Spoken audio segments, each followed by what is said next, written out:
Hello, and welcome back to Bedtime Stories with Vice Vice Baby, where we will continue good stories for great holidays.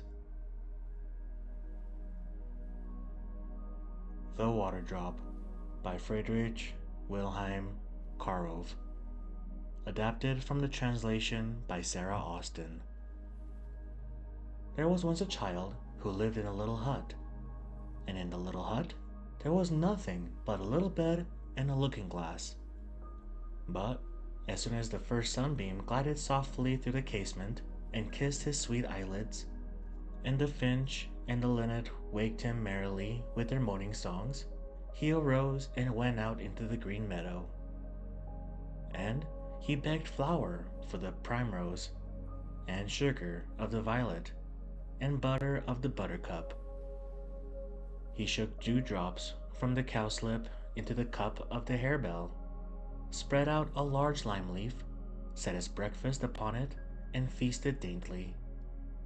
And he invited a humming bee and a gay butterfly to partake of his feast, but his favorite guest was a blue dragonfly. The bee murmured a good deal about his riches, and the butterfly told his adventures. Such talk delighted the child, and his breakfast was the sweeter to him. And the sunshine on leaf and flower seemed more bright and cheering. But when the bee had flown off to beg from flower to flower, and the butterfly had fluttered away to his playfellows, the dragonfly still remained, poised on a blade of grass. Her slender and burnished body, more brightly and deeply blue than the deep blue sky, glistened in the sunbeam. Her net-like wings laughed at the flowers because they could not fly, but must stand still and abide the wind and rain. The dragonfly sipped a little of the child's clear dewdrops and blue violet honey, and then whispered her wings words. Such stories as the dragonfly did tell, and as the child sat motionless with his blue eyes shut and his head rested on his hands, she thought he had fallen asleep. So she poised her double wings and flew into the rustling wood. But the child had only sunk into a dream of delight and was wishing he were a sunbeam or a moonbeam, and he would have been glad to hear more and more, and forever. But at last, as all was still, he opened his eyes and looked around for his dear guest. But she was flown far away. He could not bear to sit there any longer alone, and he rose and went to the gurgling brook.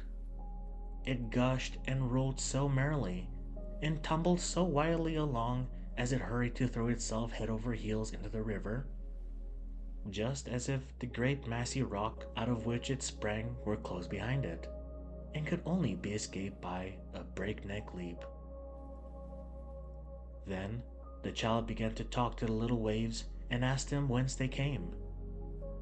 They would not stay to give him an answer, but danced away one over another, till at last, that the sweet child might not be grieved, a water drop stopped behind a piece of rock. "A long time ago," said the water drop, "I lived with my countless sisters in the great ocean, in peace and unity. We had all sorts of pastimes.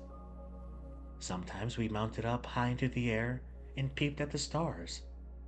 Then we sank plump down deep below and looked how the coral builders work till they are tired, and they may reach the light of day at last. But I was conceited, and thought myself much better than my sisters, and so one day, when the sun rose out of the sea, I clung fast to one of his hot beams, and thought how I should reach the stars and become one of them. But I had not ascended far when the sunbeam shook me off, and in spite of all I could say or do, let me fall into a dark cloud. And soon a flash of fire darted through the cloud, and now I thought I must surely die. But the cloud laid itself down softly upon the top of a mountain, and so I escaped. Now I thought I should remain hidden, when all of a sudden I slipped over a round pebble, fell from one stone to another, down into the depths of the mountain. At last, it was pitch dark, and I could neither see nor hear anything.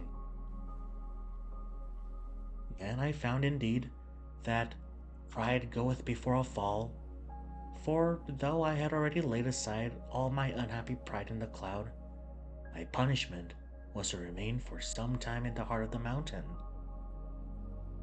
After undergoing many purifications from the hidden virtues of metals and minerals, I was at length permitted to come up once more into the free and cheerful air, and to gush from this rock and journey with this happy stream.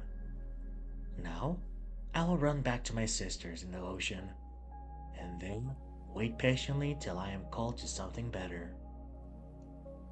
So said the water drop to the child, but scarcely had she finished her story, when the root of a forget-me-not caught the drop and sucked her in, that she might become a floweret, and twinkle brightly as a blue star on the green firmament of earth. Thank you for tuning into this episode of Bedtime Stories with Vice Baby. I hope you'll have a good night and sweet dreams.